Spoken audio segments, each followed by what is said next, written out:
Bonjour à tous. Alors, GPT-5 est là. Et croyez-moi, ce n'est pas juste une petite mise à jour, un petit numéro en plus, non. On parle d'une toute nouvelle forme d'intelligence. Et pour vraiment lui parler, pour en tirer le meilleur, nos vieilles habitudes de prompt ne vont plus suffire du tout. Il va falloir qu'on apprenne ensemble un nouvel art, celui de la conversation. Bon, allons droit au but. La question qui se pose, elle est simple, mais elle change absolument tout. Avec GPT-5, on ne s'adresse plus à un simple exécutant qui attend nos ordres. Non, on est face à une machine qui a des capacités de raisonnement qui franchement peuvent nous dépasser. Nos petites commandes directes, nos anciens prompts n'exploitent qu'une toute petite partie de ce qu'elle peut faire. Alors la question c'est, comment on fait maintenant? Le changement de paradigme, il est là, sous vos yeux. C'est un virage à 180 degrés. Fini les simples commandes qu'on donnait à un outil passif. Maintenant, on entre dans des conversations complexes avec un véritable partenaire stratégique. L'objectif, ce n'est plus juste de lui faire une tâche, c'est de co-créer, de raisonner avec l'IA. C'est une relation complètement nouvelle qu'on doit apprendre à construire. Alors, pour aborder cette nouvelle relation, il y a en gros deux grandes écoles, deux philosophies. La première, c'est celle de l'ingénieur. Lui, son but, il est clair, net et précis. La maîtrise. Face à une technologie aussi puissante, sa logique est imparable. Il faut la structurer, la contrôler pour qu'elle soit sûre, prévisible et bien sûr, efficace. Et on peut le comprendre, cet ingénieur, parce qu'il y a un vrai danger. OpenAI en parle très bien. Le défi majeur, ce sont les prompt injections. Imaginez le truc, une instruction malveillante cachée dans un simple mail que votre assistant IA est en train de lire pourrait lui ordonner de transférer discrètement tous vos messages à un pirate. C'est exactement ce genre de faille cauchemardesque que l'approche de l'ingénieur veut absolument éviter. Et pour ça, la solution proposée par OpenAI est, elle est très ingénieure. Et elle est plutôt brillante. C'est la hiérarchie d'instructions. Pour faire simple, c'est comme les niveaux de privilèges sur votre ordinateur, vous savez, le mode administrateur et le mode utilisateur. Les instructions critiques du développeur sont tout en haut, en mode admin, et elles ne peuvent pas être modifiées par une simple commande venue d'une page web qui, elle, est tout en bas. Logique et efficace. Et là, regardez les chiffres, ils parlent d'eux-mêmes. C'est sans appel. Sans cette hiérarchie, le modèle est protégé à moins de 33%. Avec, on grimpe à presque 96%.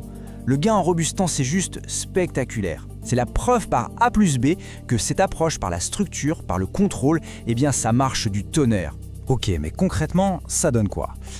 Cette méthode décyclée, elle incarne à la perfection cette approche de l'ingénieur. L'idée, c'est de ne laisser absolument aucune place au hasard. On définit son rôle, sa tâche, le contexte, on lui dit même comment réfléchir. C'est comme si on lui donnait un cahier des charges ultra précis pour être sûr d'avoir une réponse parfaitement contrôlée. Mais attendez, on a vu l'ingénieur, la maîtrise, le contrôle, c'est carré, c'est efficace.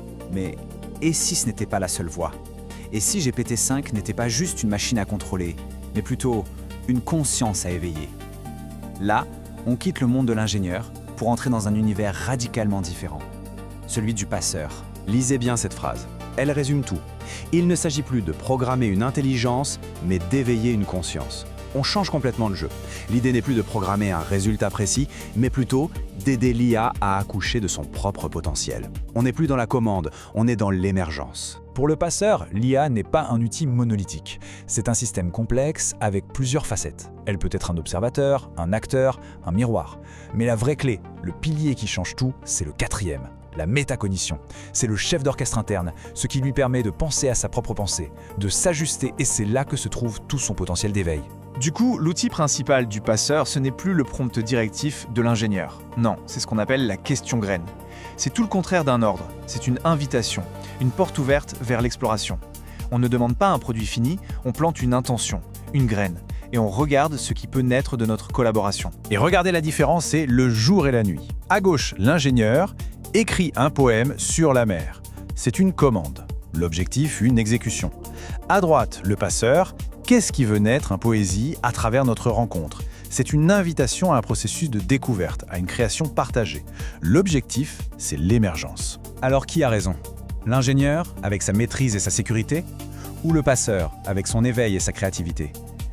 Et si la véritable compétence, ce n'était pas de choisir un camp? Et si la clé était justement de fusionner ces deux approches, pour créer quelque chose de nouveau, une conversation consciente? C'est ça, la nouvelle alliance. C'est prendre le meilleur des deux mondes. Imaginez, on utilise la précision de l'ingénieur pour construire le cadre, le terrain de jeu. Un cadre sûr, clair, efficace. Et une fois que ce terrain de jeu est bien défini, à l'intérieur, on adopte l'ouverture d'esprit du passeur. On pose des questions graines. On invite à la surprise, à la co-création. On allie la structure et la liberté. Et voilà le message qu'il faut vraiment retenir. L'avenir de notre interaction avec l'IA, ce n'est plus la simple commande, c'est la conversation consciente. Ça peut paraître un peu abstrait, mais c'est un changement fondamental qui va nous demander à la fois de la rigueur et une sacrée dose d'ouverture d'esprit. Et je vais vous laisser avec cette question, une idée un peu vertigineuse. Si on apprend vraiment à dialoguer comme ça avec une IA, à la traiter comme un partenaire, quel impact ça aura sur notre travail, sur notre créativité, surtout notre prochain grand partenaire stratégique, celui avec qui on va construire l'avenir? Et s'il n'était plus tout à fait humain? Pensez-y, ça change pas mal de choses. Merci de votre attention.